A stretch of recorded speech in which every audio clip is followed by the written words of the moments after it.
All right, next up we've got Keith Kamholz from DNEG. Hey, Keith. Hi. How's everything? Everything's great, thanks. So give us a little background on yourself. So I've been doing visual effects for, I guess it's been like 12 years or so. Started out in New York City doing commercial work. Brief internship at Framestore is probably the first time I touched Houdini.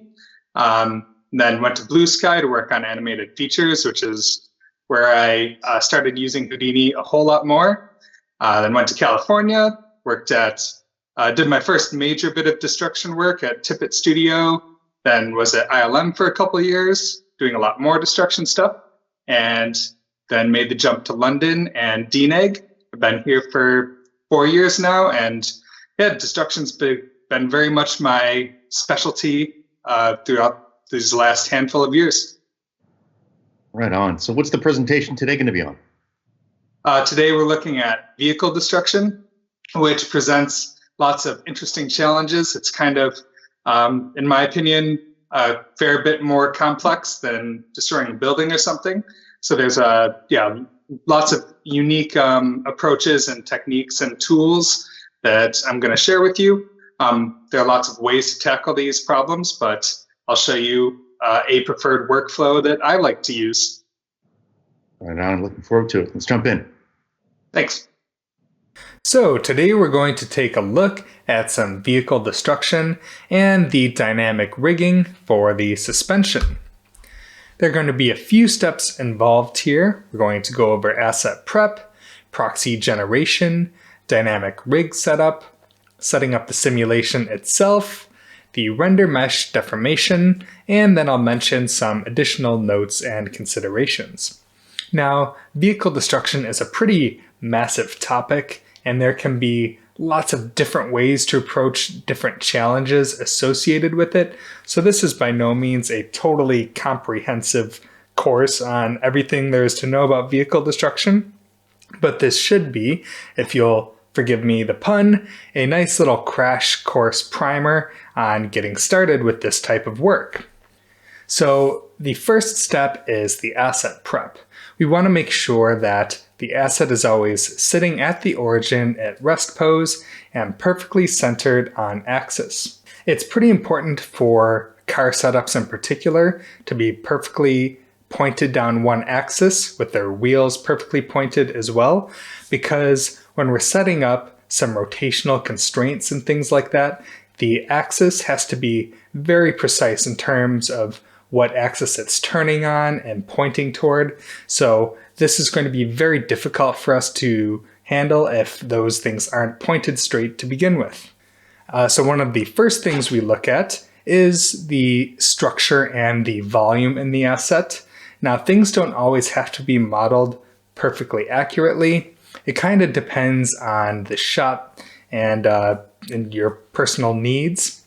You can see in this case, this car was not modeled with any sort of frame in the door area for the rear door to hinge on. So this area that I've drawn in here would need that extra bit of structure in order for the doors to be attached properly.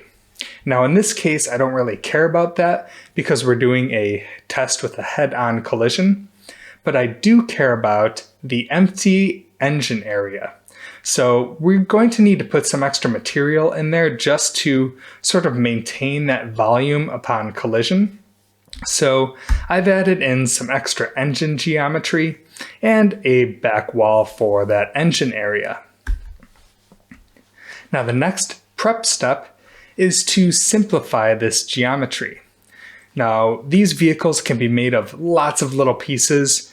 You can see in this case there are lots of little nuts and bolts, and we have a mixture of planar geometry and solid geometry, and this is a real mess to deal with if you want to simulate directly on this rendered geometry itself.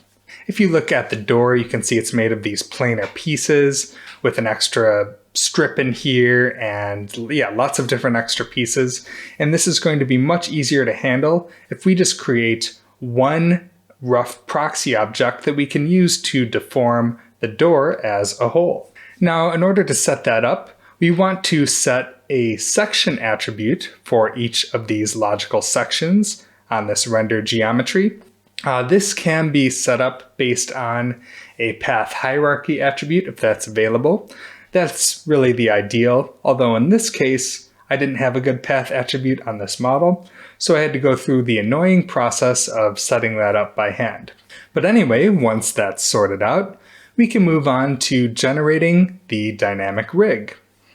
So there are a few steps here you can see in these subnets I've outlined.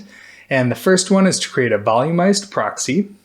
Then we're going to rig the body of the car. Then we'll rig the wheels and cache it out so that we don't have to recook the whole destruction rig every time we open the scene. Now for that volumized proxy, this is the goal here, where we have one simple mesh that's a nice, clean, 3D solid mesh with no holes, and it's all just one reliable solid piece. And generally how I create this is by converting each of those render geometry sections to a VDB volume, and I will create a mesh based on that. Now we're going to loop over each section, and here we're just looking at the bonnet of the car. And if we convert that to VDBs, you can see we get this very kind of sparse and broken up result. Now if you convert that to polygons, this isn't going to be very useful for us. That's, like I said, very sparse, very broken up, not a good representation of the bonnet. So if we take our VDB and use a reshape SDF to dilate that a bit, fatten it up, that'll fill some holes and give it some thickness, but it might be a little bit too thick to accurately represent this bonnet now. So I'm just going to erode that back a little bit. And now when we convert that to polygons, we have a pretty decent representation of that bonnet. And this volumized mesh is still a bit high res. We don't need our proxies to be nearly this high res, so I'll do an extra remesh after this. And once we remesh that, we have something much more reasonable and closer to the resolution that's appropriate for these proxies. All right, so let's move on to creating the body rig. So once again, we'll loop over each section in the volumized proxies, and we'll do a basic Voronoi fracture on them. I found you really don't need to go super dense with the fractures for this. It's absolutely something you can experiment with. You can try going higher res, lower res, but I find that leaning a bit lower res on these fractures tends to give me nicer and more controllable results. Now I've also done a convex decompose after that Voronoi fracture. It doesn't look too much different here, but for some more complicated shaped pieces of an asset, you might get much better collision shapes than you would get straight out of the Voronoi fracture. And one of the nice things that we've had in the last couple versions of Houdini is the updated Voronoi fracture that gives us our constraints for free. So we've got these nice clean constraint networks that we can pack up along with our Voronoi fracture output. After running that on all of the sections, we get something that looks a little bit like this. Now the RBD exploded view SOP is super useful for seeing how these things are connected. You can see that in this case, these are all center of mass constraints, which in many cases works okay. But these proxies, we really want them to stick their edges together pretty accurately once these are turned into soft constraints that are deforming. So if we move those constraints to the edges of the proxies, it'll help those edges stick together a bit better. It'll give us a nice pivot. And when we convert these to surface point constraints, we also have the added benefit of a lot more constraints as well, which is just going to reinforce those strongly held together edges of those pieces. Here's just a close-up of the exploded view with those center of mass constraints visible. And when we run an RBD Convert Constraints on this with the surface points type, it just looks like a point cloud essentially, because all of those constraints get squished down to the actual contact point between the pieces that they're constraining. But if we use our RBD exploded view to look at those results, that makes it much more visible. We can actually see what's happening. And you can see many more constraints now.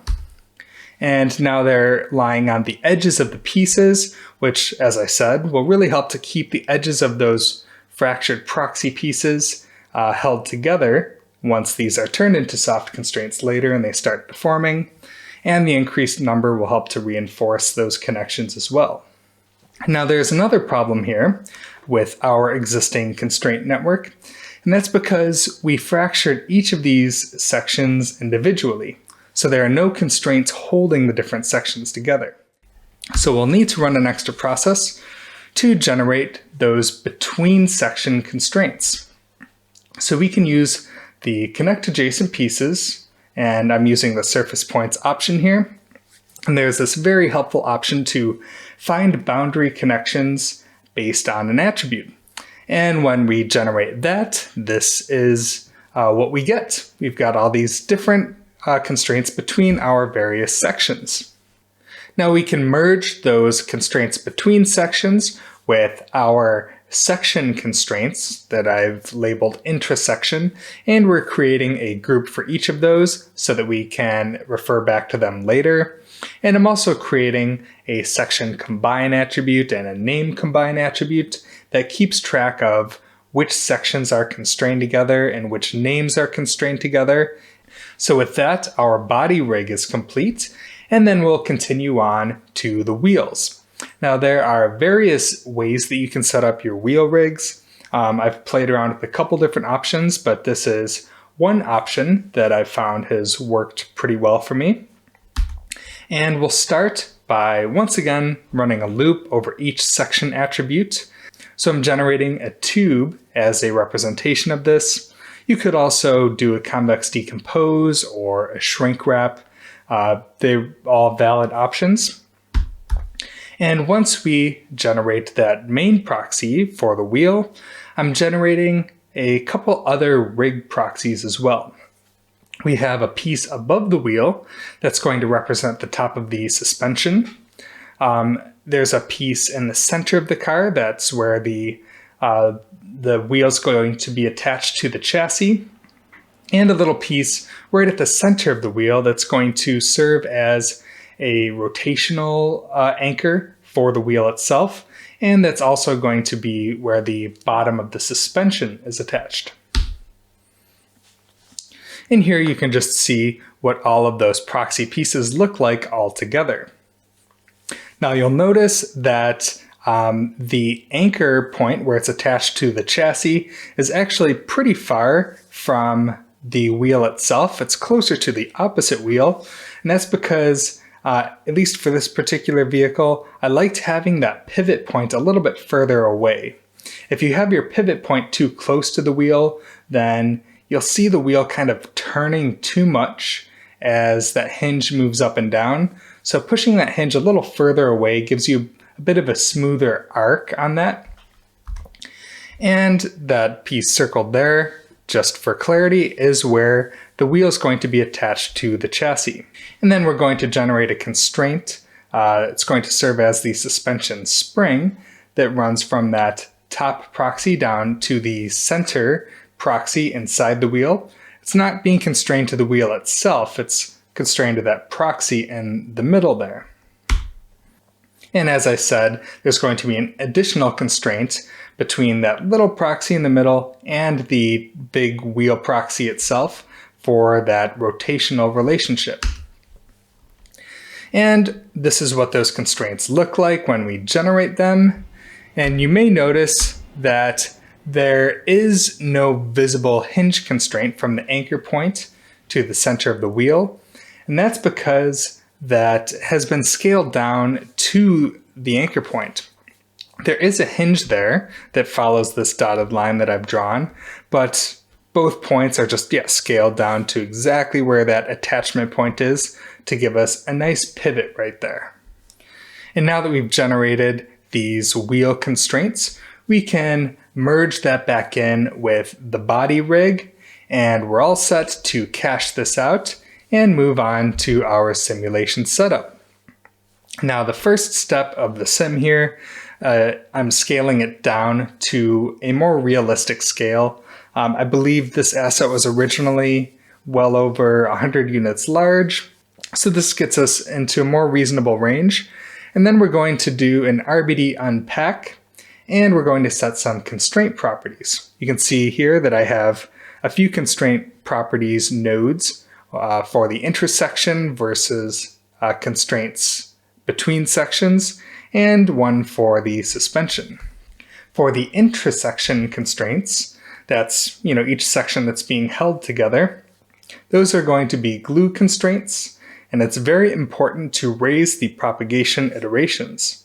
The default of 1 is going to give you very localized impacts, so when a section of the car gets hit, you might only see the corner of it bending, and typically I want to see that ripple effect across essentially the entire piece of metal. So setting those propagations a bit higher is going to allow that.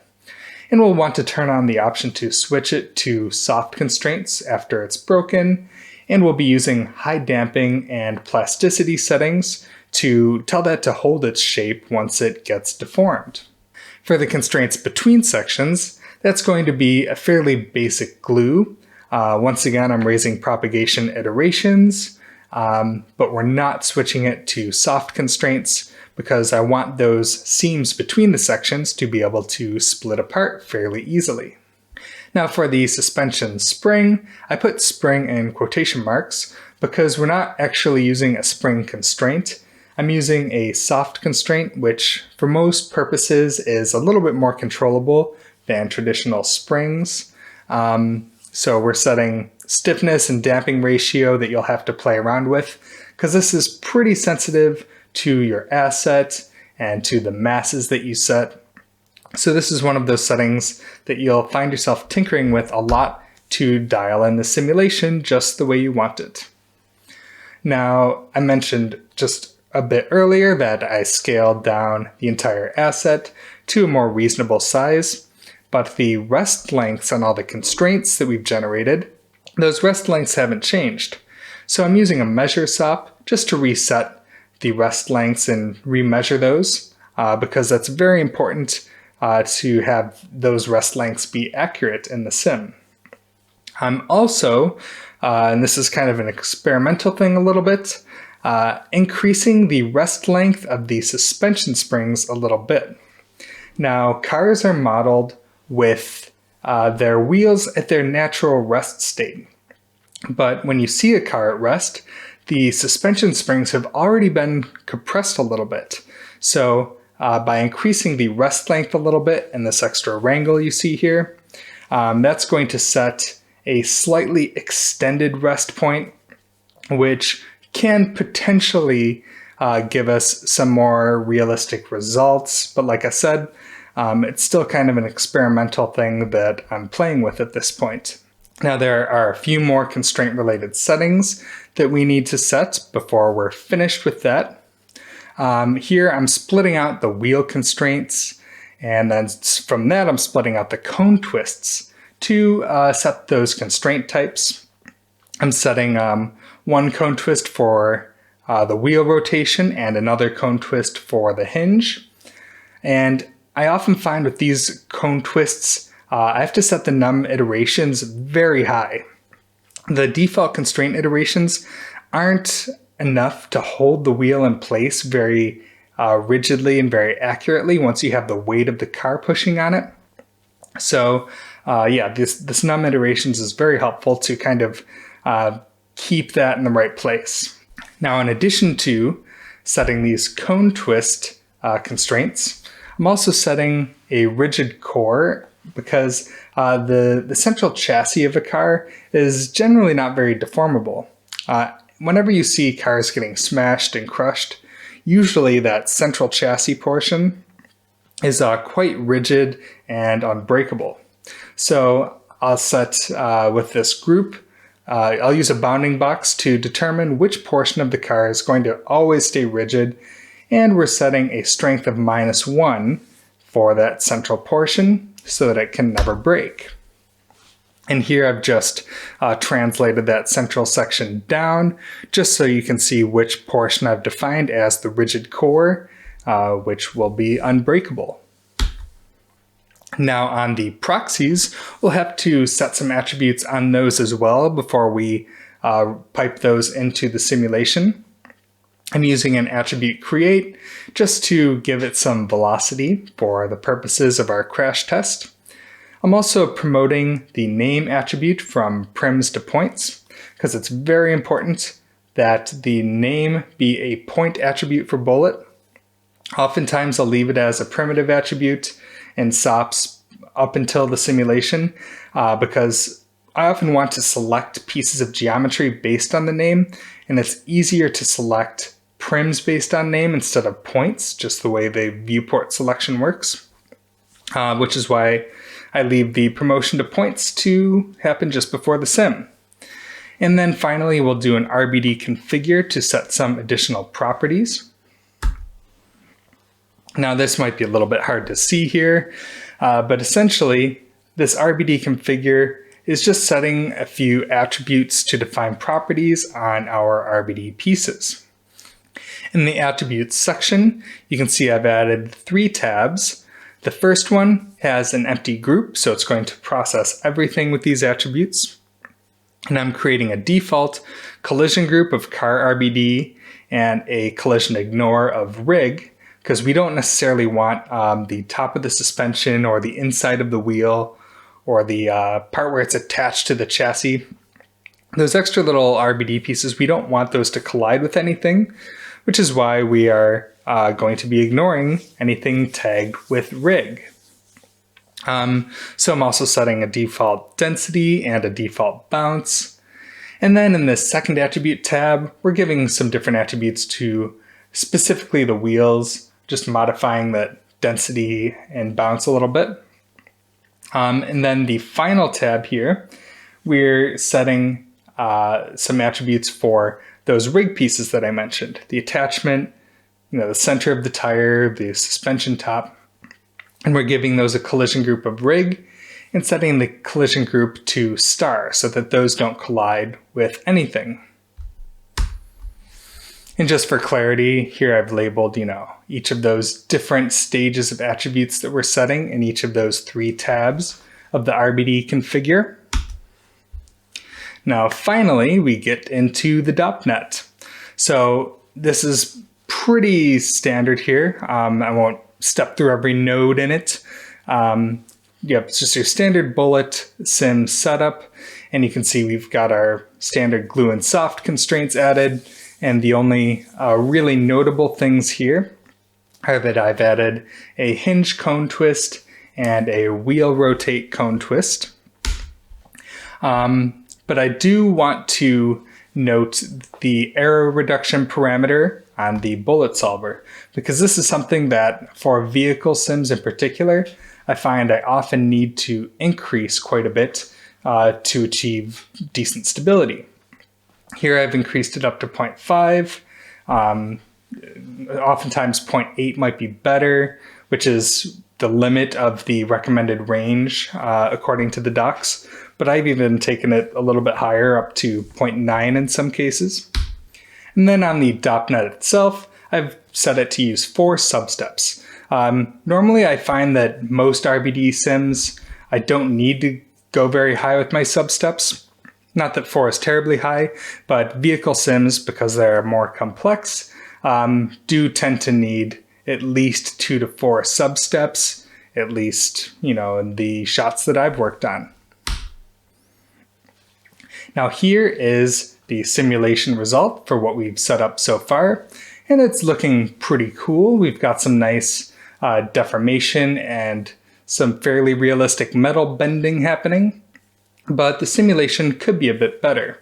You can see that the corner closest to us is kind of falling apart more than you'd expect from this particular collision.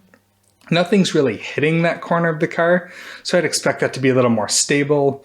It looks a little bit weird for that headlight to be falling inwards, so we can certainly improve this simulation a bit.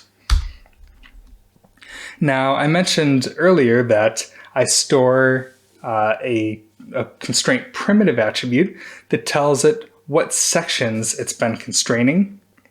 So we can use that information to help art direct our constraint settings a little bit. So here I've isolated just the constraints that are attached to the bumper. And then I'll just grab the corner of the bumper there and set the strength on those glue bonds to be multiplied by 100 to really hold it together a whole lot more.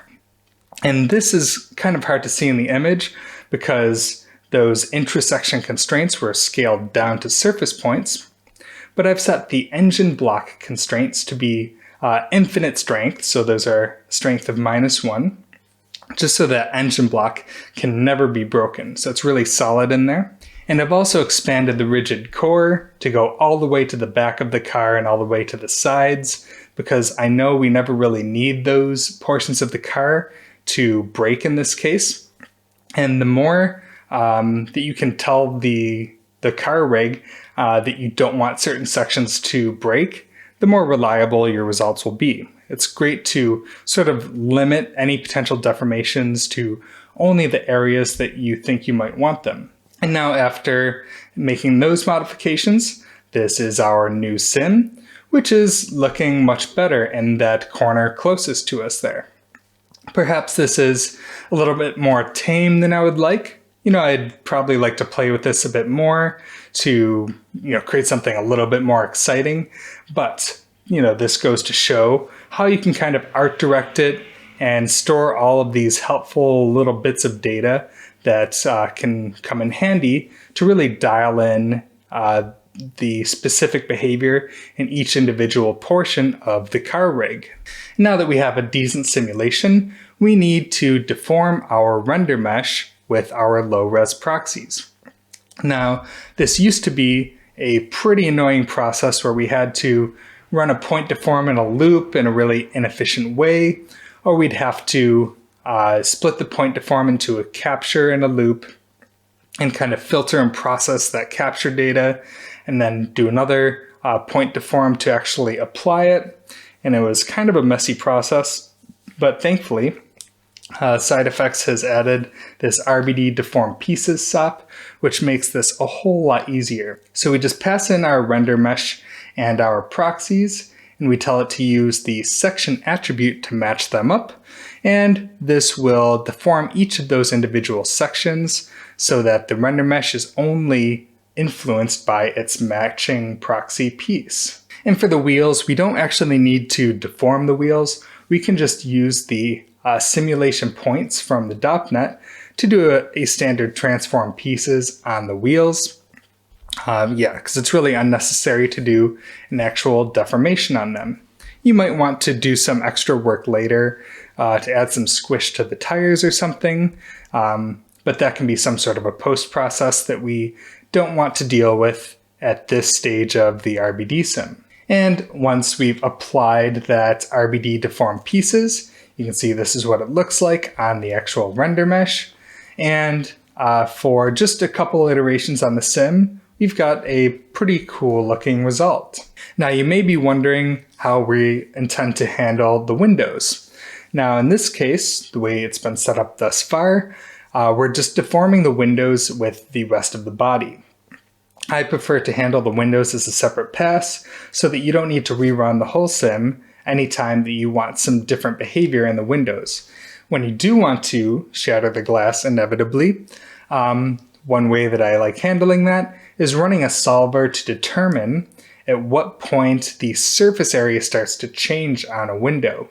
But yeah, if we detect the change in surface area, we can swap in some fractured glass, and then we can either just leave in that fractured glass to be point deformed in with the RBD sim, or you can do a separate simulation on that fractured glass as well. And just a few additional notes and considerations with regards to vehicle destruction. It's often best to get the chassis and wheel animation from the animation department. And when we do want to follow the animation, we can set active equal to 0 on the rigid core. So the rigid core will follow the animation. while the rest of the car body is sort of active simulated on top of that. And of course, we can set active 0 on the wheels as well to respect the animation for those. And when we do follow the animation, as I've noted here, you have to be mindful of your cone twist axes as well, because those will need to be modified to stay oriented with the animation. But, at some point, maybe I can do some extra supplemental tutorial with regards to that.